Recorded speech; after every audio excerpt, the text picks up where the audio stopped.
Yo soy Mauricio Carvajal Guajardo, me digo a mí mismo que soy un trabajador de la salud mental. Me dedico desde toda mi vida a escuchar a las personas, tengo 32 años escuchando a las personas. Desde que fui egresado como psicólogo en la universidad, después realicé estudios de la maestría en psicología clínica, salud mental pública y salud mental ocupacional, y después hice diversas especialidades para dedicarme a la logoterapia, que es la terapéutica que ahora mismo hago, y también tengo un doctorado honoris causa en humanidades.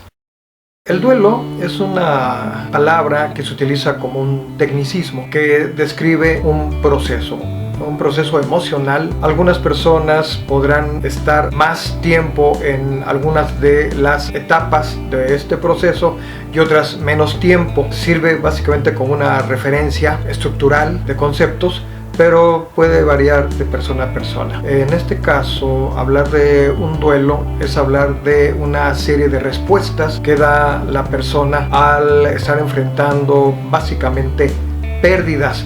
No necesariamente pérdidas de seres queridos, que eso sería, por supuesto, pues la parte más álgida, sino también perder la juventud, perder la belleza, perder la salud, perder la economía, ¿no? Un quiebre económico, ser ultrajados, ¿no? La delincuencia, ser robado, ser secuestrado, un asalto.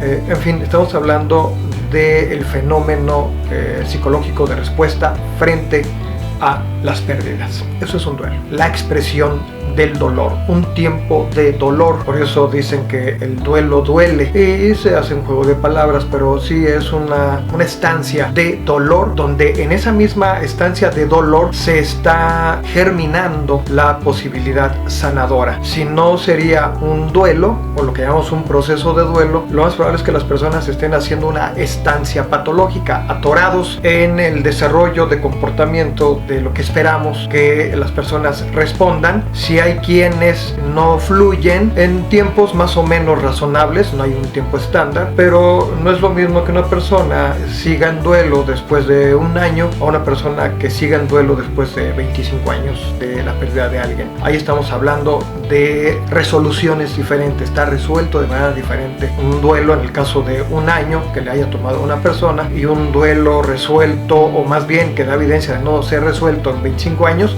nos está diciendo de malignidad, de patologización en la manera de utilizar los recursos personales para enfrentar la pérdida. En el caso de Elizabeth Kubler-Ross son 5. Ella plantea que la persona transita por 5 momentos emocionales diferentes, y cada momento tiene sus características. Primero que nada es la negación, un recurso psicológico en donde no hay una aceptación. La segunda parte es el enojo o la ira. Empieza a pasar el tiempo, y el tiempo es relativo, no necesariamente el tiempo cronológico, sino el tiempo emocional de la persona, y empezar a enojarse. ¿Por qué sucedió? ¿Por qué me sucedió a mí? ¿Por qué se atrevió a dejarme? ¿No? Incluso hay reclamos a la persona que fallece. Hay reclamos. ¿Cómo se le ocurre dejarme? ¿Que no sabía que yo lo quiero, que yo la quiero, que no sabía, no percibía que yo sin la persona que se fue no la hago? O contra Dios, contra el mundo, contra el destino. ¿Por qué me lo quita? ¿No? Si yo soy buena persona. Se empieza a argumentar una serie de defensas que no vienen al caso, porque no es una cuestión de dedicatoria, ¿no? Esto va dedicado a Mauricio. ¡Pum! Ándale. La vida es como es. El siguiente elemento, el tercero de este proceso emocional llamado duelo, es la negociación. Y la negociación viene por dos vías: vía interna, que puede ser un diálogo personal que tenga cada quien, el que está sufriendo, y que empiece a ver, bueno, pues sí es cierto, ya era muy grande, estaba muy enfermo, sufría mucho, no es una decisión que me toca a mí. Y si son creyentes, ¿no? Bueno, no depende entonces de uno, sino de Dios, si uno cree en Dios, ¿no? De la superioridad al que uno se remita si uno creyente. Entonces, cuando se va aceptando, la aceptación tiene una forma muy interesante que quiero mostrar en una gráfica, y es esta. La aceptación es una resignificación, y esta gráfica me ayuda mucho porque estamos viendo una aguja, y por el ojal de la aguja pasa la hebra en color crudo, digamos, y una vez que pasa ya tiene color.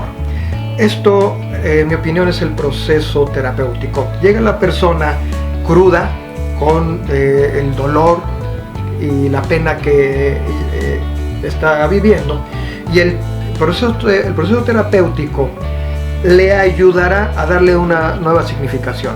Nadie vive para siempre. Hasta ahora no conozco a nadie que sea eterno o inmortal. En esta negociación, que ya sea interna, yo conmigo, o por vía de un proceso terapéutico, o incluso por vía del modelaje, de ver a otras personas que han perdido cosas y que no les queda de otra más que sobreponerse, sea como sea la manera de que genera introspección, eso es justamente la negociación. Y cuando la persona logra ir venciéndose, ya no se resiste, ya no pregunta por qué a mí, sino tal vez para qué a mí, dobla las manos, entendiendo doblar las manos como vencerse, ¿no? Quebrantarse finalmente, y entonces puede entrar a la depresión. Cualquiera diría, caray, pues viene deprimido desde el principio. No, la depresión es un concepto muy interesante y muy complejo. La depresión puede ser una enfermedad por sí misma, pero también la depresión puede ser un síntoma de una enfermedad por sí mismo. Pero también la depresión puede ser un rasgo de carácter, ser deprimido, ¿no? Ser como tristón y no estar deprimido, como lo entendemos en patologización. Y también la depresión puede ser una respuesta adaptativa a lo que me esté pasando. Si yo tengo a mi ser querido tendido, muerto, que acaba de fallecer, y estoy triste, tal vez la generalidad de quien me vea diga, está deprimido. No, es una respuesta natural, adaptativa a lo que me está sucediendo. Sin embargo, como decimos depresión, ya patologizamos un proceso natural. Las personas, por estar tristes por una pérdida, no están enfermas de nada. Sin embargo, aquí es importante señalarlo. Se categoriza como depresión, y esta depresión como un mal emocional. Y hay que medicar y hay que hacer una serie de cosas y asistencias como si la persona estuviera enferma. En el caso de la depresión, como la describe Kübler-Ross, que me parece fabuloso, depresión es cuando ya me beso. Es cierto, ya se murió. Y puede entonces entrar a una forma de sufrimiento más objetivo. Lo extraño porque lo quiero. Muy diferente a lo extraño porque no acepto que se murió. En uno es una respuesta negativa que viene con la negación todavía sin resolver. Y en otro es un vencimiento. Sí, la gente se muere. Entiendo que la gente se muere. Hoy toca que se murió el que yo amo, el que yo quiero. Y me siento triste porque lo extraño, aunque sé que la gente se muere. Y podemos ver que está entonces en el camino de la resolución, con este conjunto de ideas que ya van resolviéndolo. Y el quinto y último elemento de este pasaje, de este transitar, de este peregrinar emocional, es justamente la reconciliación. Es decir, me reconcilio con lo que sí hay, porque para empezar yo sigo acá, yo sigo vivo. Hay otras personas a las que amo, que me interesan, con las que hago vida, etcétera. Sigue habiendo vida, y la reconciliación es justo con lo que hay, porque entonces parece ser también que suceden cosas como esta. La persona que sufre tiene este punto oscuro aquí, que es el del dolor de la pérdida. Todo lo que está en rojo siguen siendo las posibilidades: más familia, los amigos, el trabajo, el hobby, servicio, comunidad, asistencia, en fin, toda una vida de posibilidades. Pero cuando estoy centrado aquí, la mirada se reduce, es una mirada reduccionista, por lo tanto es neurótica, ¿no? Es una incapacidad general para disfrutar de la vida, del trabajo y del amor. Cuando se empieza a hacer este trabajo y se llega a la reconciliación, esta forma cerrada se convierte en un panorama amplio.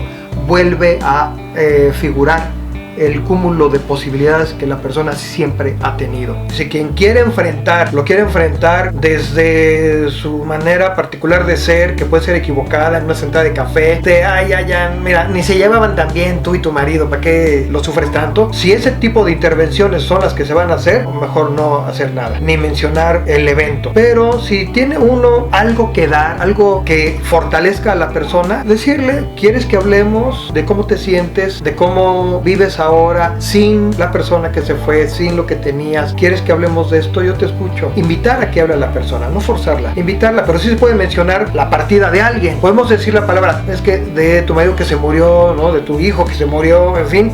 O decir, ¿quieres que hablemos ahora de cómo te sientes ahora sin Juan o sin Margarita? ¿Quieres que hablemos de esto? Se vuelve tabú por nosotros mismos, pensando en que si digo que Juan, su marido, se murió, si menciono a Juan, ya metí la pata. No, sabemos perfectamente que se murió, pero si lo decimos de una manera en donde quieres hablar de él, quieres que platiquemos, quieres que recordemos buenos momentos de él, eso sí se vale.